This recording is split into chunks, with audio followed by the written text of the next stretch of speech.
Hey guys, in this video, we're going to take a look at how you can enable or disable allow app suggested ads on the Samsung Galaxy S23 series. First, tap on the home button to return back to the home screen. And from the home screen, swipe down at the top, then tap on the settings icon.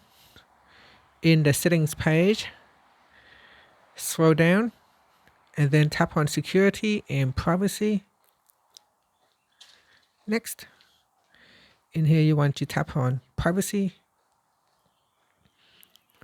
Then we go down and tap on other privacy settings.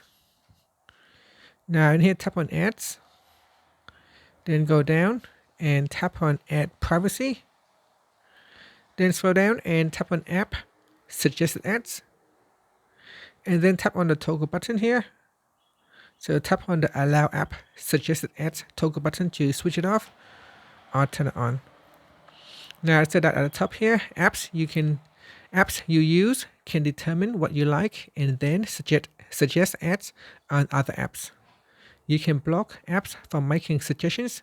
Android also auto-deletes app suggested data regularly. And that's it. So if you want to have it turn on or turn off, just tap on the button. Finally, you can tap on the home button to go back to the home screen. Thank you for watching this video. Please subscribe to my channel for more videos.